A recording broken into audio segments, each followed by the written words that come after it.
La medicina es una disciplina en la que se aprende y se enseña en cada paso a lo largo de la vida, lo que no es sinónimo de ciencia, sino de sabiduría. Y esa sabiduría la ponemos en práctica en un espacio que va más allá de la médica. Somos más que medicina, tu espacio seguro. Un programa que presenta el arte y cultura, promoción de la salud, prevención de la enfermedad, historia de la medicina desde otra perspectiva. Somos más que medicina, tu espacio seguro, porque la medicina sigue siendo un arte. Bienvenidos. Un programa más en Somos Más que Medicina. Hoy tenemos un tema especial y un tema que es de suma importancia para la población guatemalteca, para padres de familia y también para muchos especialistas en la rama de la pediatría. Y hoy vamos a hablar de enfermedades de difícil diagnóstico, un reto para la pediatría de hoy. Por eso hoy tenemos a nuestras invitadas especiales, a la doctora María Antonieta Sandoval, genetista pediatra, a la doctora Claudia Lorenzana, reumatóloga pediatra, y a la doctora Rosina Duarte, inmunóloga y alergóloga pediatra, que pues estarán compartiendo con nosotros temas de mucha importancia acerca de las enfermedades de difícil diagnóstico. Bienvenidas, y vienen en representación del Hospital Roosevelt, vienen en representación de la población pediátrica del país, y pues vamos a empezar a platicar un poquito, doctora Sandoval, acerca de estas enfermedades de difícil diagnóstico. Entonces, pues ha surgido un poquito la duda en la población y pues por lo tanto queremos saber qué se considera una enfermedad de difícil diagnóstico y cuántas personas pueden verse afectadas por ellas en Guatemala y el mundo. Bueno, ¿cómo estás, Ana Lucía? Muchas gracias por el espacio, gracias por la invitación aquí con el equipo. Sí, mira, se sabe que más o menos 350 millones de personas están afectadas con alguna condición o trastorno de este tipo a nivel mundial, entonces ahí puedes ver la frecuencia que tienen y por eso el cambio de nombre que vamos a ir tocando. Aquí en Guatemala aún no tenemos un registro exacto, pero sí te puedo decir que el Hospital Roosevelt en el Departamento de la Pediatría es la unidad de referencia hoy por hoy que existe para estos trastornos y condiciones, y se está haciendo el estudio. Lo que sí te puedo decir es que vemos más de 200, un poquitito más de 200 pacientes nuevos al año, y Guatemala es un país muy detectable para estas condiciones. Hay algunas áreas que lo favorecen, como el que sea una comunidad cerrada, comunidades lejanas al área de salud, y también estas condiciones de apellidos similares la hacen muy favorable. Sí, y también agregando, Ana Lucía, también menciona, hay una definición que la Organización Mundial de la Salud menciona 1 por cada 2,000 personas por región habitada, y mencionan en este sentido lo que es América, África, todo lo del Mediterráneo, Europa, ¿verdad? Y algo también importante de las enfermedades de difícil diagnóstico es de que no menciona la definición de etiología. 80% pueden ser base genética, pero el resto pues no tienen una base genética, ¿verdad? Claro. Y lógicamente se van caracterizando por que son pacientes que tienen ciertas características o presentan signos particulares de una enfermedad, y se catalogan lógicamente como enfermedades crónicas que van discapacitando algunas veces, o enfermedades degenerativas. Claro, doctora Lorenzana, muchas gracias por las respuestas para la población, porque es importante reconocer este cambio que doctora Sandoval hablaba acerca de cómo llamar a las enfermedades. Sí, antes tenían varios nombres, todavía son utilizados, sin embargo, por la frecuencia más alta en algunos países que otros ha habido cambio. Se les colocó el de difícil diagnóstico por la brecha diagnóstica o esa jornada que hacen los papás buscando especialista en especialista. Esa puede ser uno de los significados de la definición. Casi siempre cuando preguntamos a los papás cuántos médicos consultaron antes de tener una impresión clínica o un diagnóstico, casi siempre es mayor a 5 médicos, mayor a 8 médicos. Incluso he tenido casos de 40 médicos, entonces eso lo hace de difícil diagnóstico. ¿Y qué médico es el que está preparado? Simplemente es el médico que ha visto esta patología. Entonces tiende a ser un poquito inusual, pero ya con la unidad de referencia pues hemos visto que las familias y el paciente se han comprometido y se sienten más identificados con la definición de difícil diagnóstico. Excelente, doctora. Muchas gracias por el comentario acerca de la definición de estas enfermedades, para que sepa la población, para que sepa los especialistas y pues nuestros colegas médicos cómo es que se ha abordado el diagnóstico de estas enfermedades. Finalmente, por eso también sería importante saber cuáles han sido los principales desafíos.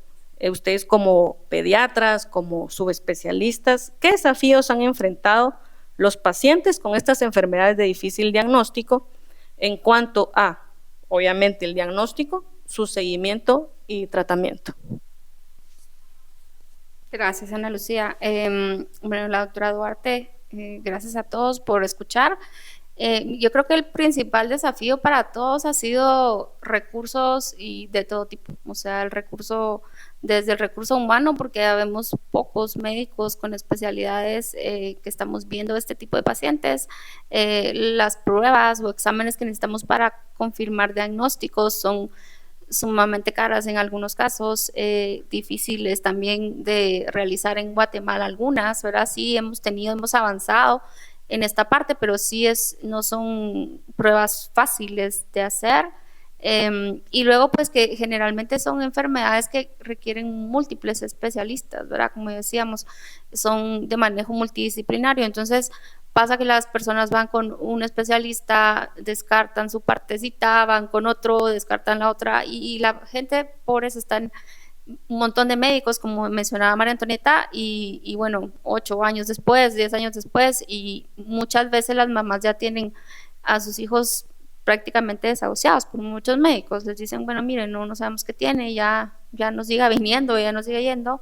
Nos ha tocado escuchar estas historias y cuando llegan con nosotros, pues darles esta esperanza de, ok, sí, es una enfermedad difícil de diagnóstico, probablemente no la conocemos aún, o probablemente no esté identificada ni descubierta, pero la vamos a estudiar, la vamos a investigar y le vamos a dar seguimiento, porque surgen, ¿verdad? Por lo menos en mi área de inmunología, inmunodeficiencias primarias o errores innatos de la inmunidad, que le llaman así ahora, pues en los 80 más o menos habían un par descubiertas y ahora hay 485 más o menos. O sea, ha sido rapidísimo el avance que ha tenido esta subespecialidad, y así cada una de las especialidades, y hay muchas que incluso todavía no están identificadas, ¿verdad? Entonces yo creo que el desafío más grande es ese para los pacientes, es la falta de médicos que sepan de las enfermedades, la falta de recursos económicos, no solamente para la población de escasos recursos, sino en general. O sea, son tratamientos y métodos diagnósticos sumamente caros, ¿verdad? Para todo el mundo, y muchas veces no los tenemos accesibles. Entonces yo diría que este es uno de los más grandes. No sé si ustedes tienen otra. Sí, desde el punto de vista, digamos, de los médicos, también hay retos, ¿verdad? Que es el conseguir la confirmación diagnóstica a nivel genético, y estos estudios son bastante costosos también para la población.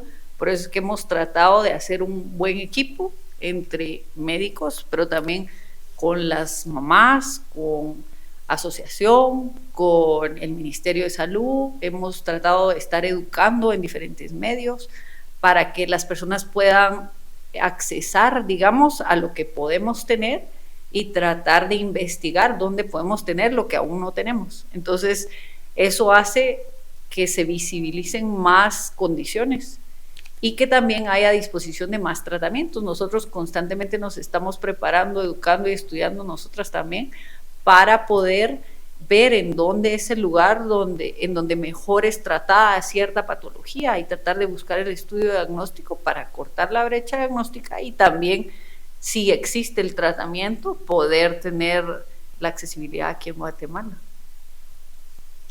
Sí, y eso también afecta, hablando ya a nivel psicosocial, tanto al paciente, que en ese caso sería pediátrico, como a los familiares o cuidadores, ¿verdad?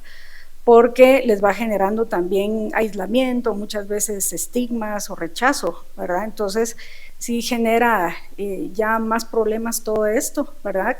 porque también se desconocen, y hay más de 7,000 enfermedades de difícil diagnóstico. Entonces, como decía Rosina también, ¿verdad? Todo esto cada vez va variando, cambiando, y se va abriendo más la brecha de estas enfermedades y la sospecha. Entonces sí, también es un desafío también para los familiares, y como mencionaron, también hay pacientes que se diagnostican desde 4 a 5 años hasta 10 años, y mencionan también hasta 30 años después se hace un diagnóstico, pero este tipo de enfermedades pues también entre más se va retrasando el diagnóstico, no van recibiendo su tratamiento. Exacto, ¿verdad? Para mejorar la calidad de vida de estos pacientes, porque muchas veces, como dijo Rosina, los desahucian, ¿verdad? O dicen, ¿verdad? No tienen pronóstico, y eso no es así, ¿verdad? Y eso es el objetivo también de nosotros, trabajar en equipo en la clínica de enfermedades de difícil diagnóstico que nosotros tenemos en el Hospital Roosevelt, ¿verdad? También el hacer el conocimiento y el abordar a estos pacientes. Excelente, doctora. Hay algo importante que mencionaron, y que como médicos, como especialistas o como subespecialistas, nunca se puede dejar pasar, y es abordar al paciente holísticamente. Entonces, lo mencionaba usted, doctora Lorenzana, abordarlo desde un enfoque psicobiosocial, la parte psicológica que afecta, la parte propiamente biológica y el aspecto social, porque muchos de ellos, y podemos tardarnos horas en hablar y hablar de cómo son incorporados nuevamente socialmente, cómo son reincorporados laboralmente, y muchos de ellos pues pueden continuar con su vida con los diagnósticos que, aunque son difíciles de darlos, pero se está haciendo un esfuerzo, ustedes como equipo, las 3 mujeres especialistas haciendo un gran esfuerzo en el Hospital Roosevelt para pues dar diagnóstico, tratamiento y seguimiento, no dejando atrás este enfoque psicobiosocial para nuestros pacientes.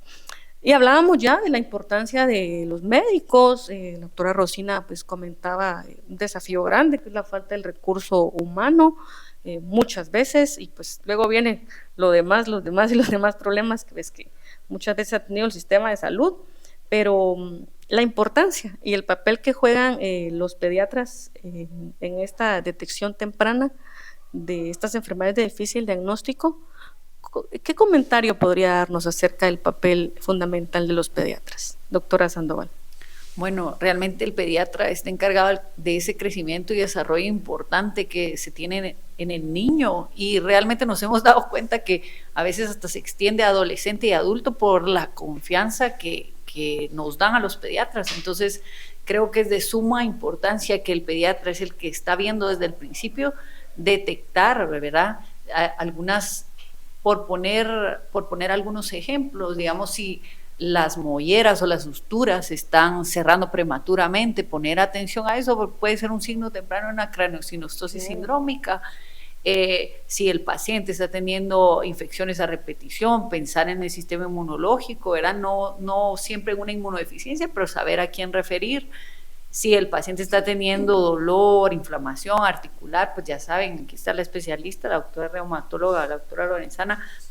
Hay que tener esas opciones, hay que construir esos equipos. Yo les digo a mis estudiantes de que más que todos tenemos que hacer nuestro equipo, digamos, la familia tiene su equipo para dar soporte a la carga que es tener un paciente con trastorno o condición, y los médicos tenemos que tener nuestro equipo de especialistas de confianza donde podamos llegar a Exacto. Solucionar las dudas, donde podamos tener una visión diferente, una perspectiva con un paciente, un abordaje, un seguimiento. Exacto.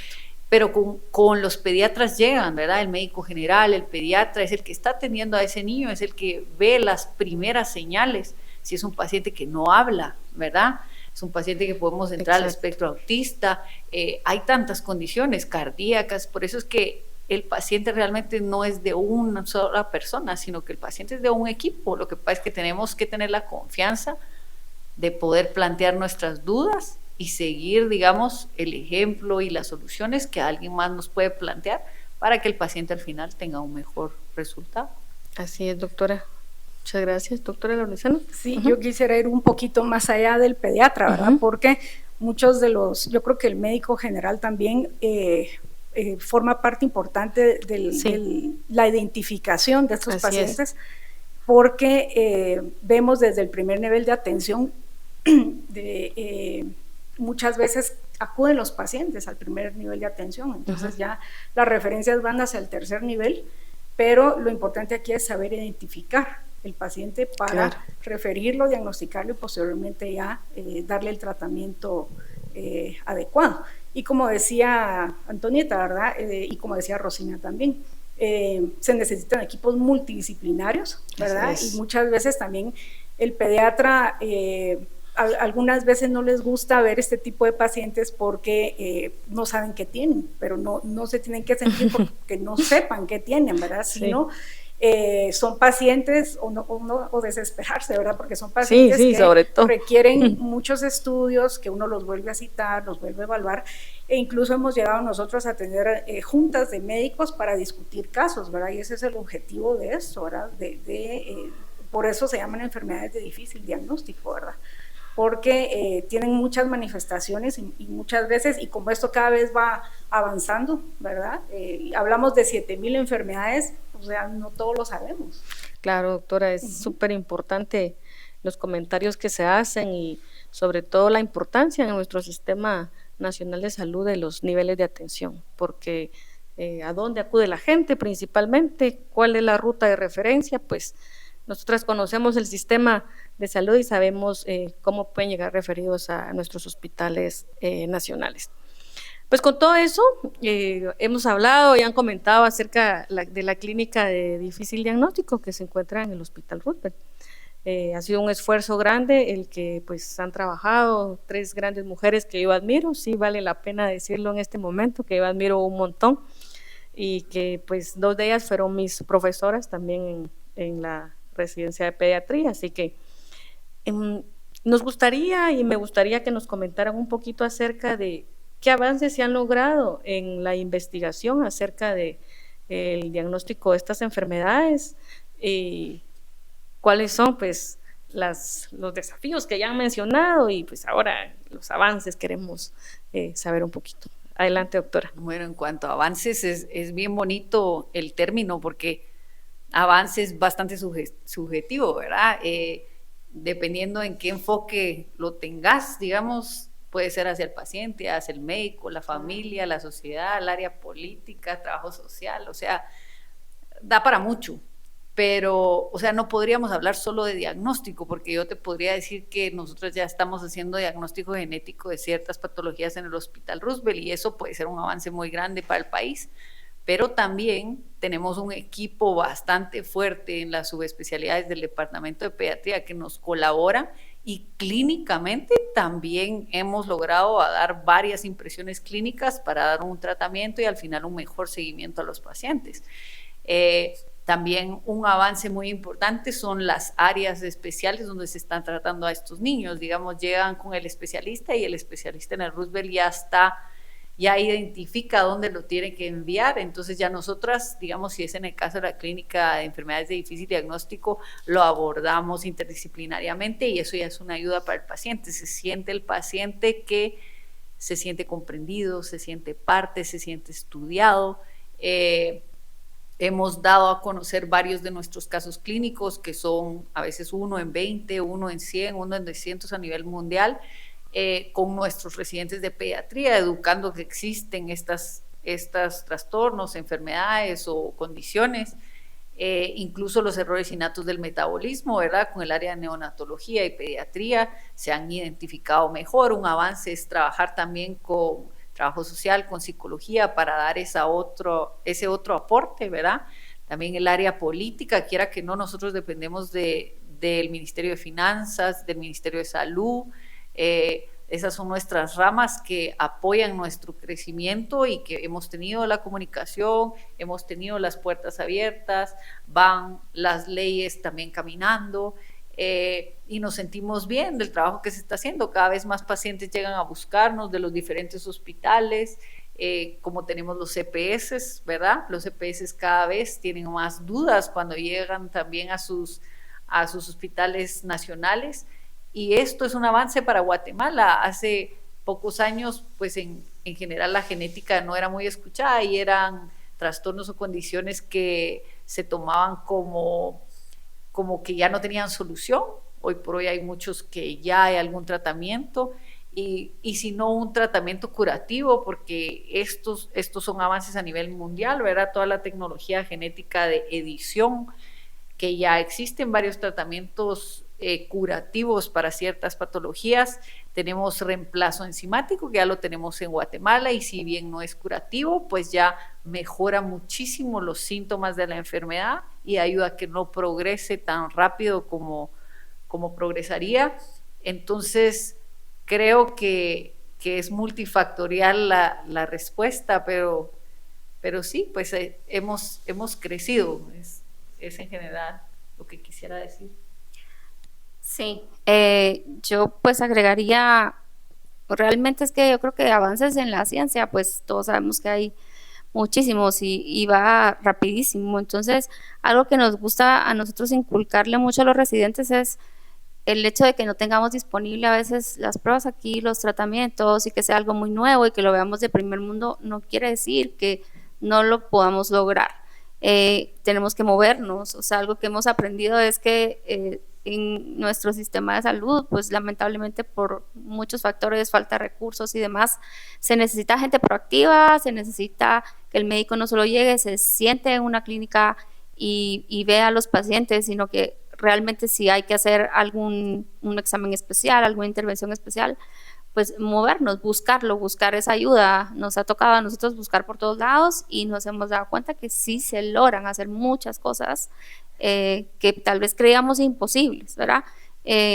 Algo que es muy, muy importante, que yo creo que es el avance tal vez más grande, es que pues el hospital es un hospital escuela y que nosotros ahora estamos dando posgrado a los residentes de estas especialidades, subespecialidades, y lo digo porque yo en mi residencia no tuve la oportunidad de recibir ni genética, ni inmunología, reumatología sí, afortunadamente, pero no conocía muchas de las enfermedades. O sea, yo llegué a hacer mi maestría y no sabía ni que existían las enfermedades que iba a estudiar. Entonces, ahora ya, pues con el apoyo de la universidad, damos posgrado a los residentes y esto es clave, ¿verdad? Que ellos lo conozcan, ahora ya lo piensan, lo tienen en la mente.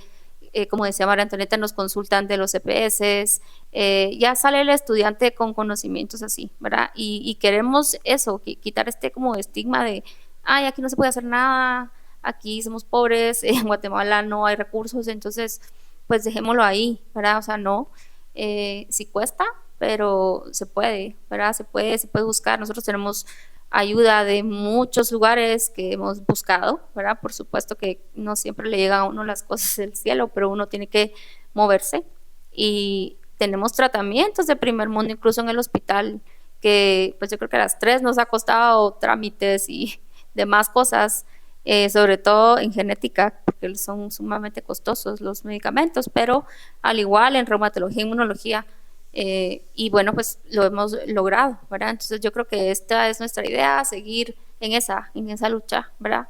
Buscando siempre, pues ahí sí que la excelencia y tratar de tratar a nuestros pacientes como pacientes de primer mundo, que tengan las oportunidades que tienen otros niños en otros países, ¿verdad? Lo más que se pueda. Bueno, muchísimas gracias a de diferentes profesionales que hoy nos acompañan en Somos Más que Medicina. Agradecemos su tiempo porque sabemos que están sumamente ocupadas, agradecemos la oportunidad que nos dan como facultad para poder difundir esta información tan importante de las enfermedades de difícil diagnóstico. Gracias, doctora Sandoval, doctora Lorenzana y doctora Duarte, por su tiempo. Esta es su casa, están las puertas abiertas para cuando quieran volver y pues nosotros estamos a la disposición para siempre brindar la información. Aquí pues se despide Ana Lucía González, la doctora. Muchísimas gracias, soy la doctora Sandoval, un gusto estar con ustedes. Gracias, doctora Lorenzana, por la invitación. Gracias, Ana Lucía. Sí, gracias Ana Lucía por la invitación, doctora Rosina Duarte, pues ahí estamos, además creo decir que estamos en el Roosevelt a la orden y que nos busquen también los pacientes, ¿verdad? A veces no nos refieren sino la gente misma llega y nos busca. Sé que estamos para todos ahí. Es una clínica para todo Aguate. Muchísimas gracias a ustedes, de verdad. Entonces, la clínica Difícil Diagnóstico está a disposición de toda la población guatemalteca y los esperamos con gusto en el Hospital Roosevelt. Muchísimas gracias. Gracias. Entonces, este espacio, agarramos este pedacito para decir que estamos en el mes mundial de las enfermedades de difícil diagnóstico, y este día 28 de febrero conmemoramos el Día Mundial, felicitando a todas esas mamás que han sido nuestras mamás luchonas, que están pendientes de sus niños, esas otras mamás y familiares que tienen a niños con alguna condición, que consulten, y estamos haciendo una cadena para que puedan conocer ciertos tipos de trastornos, para que ustedes también puedan identificar si son los estudiantes, poder agarrar más información y educarse de cómo referir. Sí, así es, doctora, muchísimas gracias, porque a partir de acá, esto no se queda acá con generalidades de las enfermedades de difícil diagnóstico, sino que continuaremos brindando información acerca de cada una de ellas en la conmemoración que se realice. Aquí están ya mis maestras comprometidas y las tendremos más adelante. Muchísimas gracias. La medicina es una disciplina en la que se aprende y se enseña en cada paso a lo largo de la vida, lo que no es sinónimo de ciencia, sino de sabiduría. Y esa sabiduría la pusimos en práctica en un espacio que va más allá de la médica. Somos más que medicina. Tu espacio seguro. Un programa que presenta el arte y cultura, promoción de la salud, prevención de la enfermedad, historia de la medicina desde otra perspectiva. Somos más que medicina. Tu espacio seguro. Porque la medicina sigue siendo un arte. Hasta la próxima.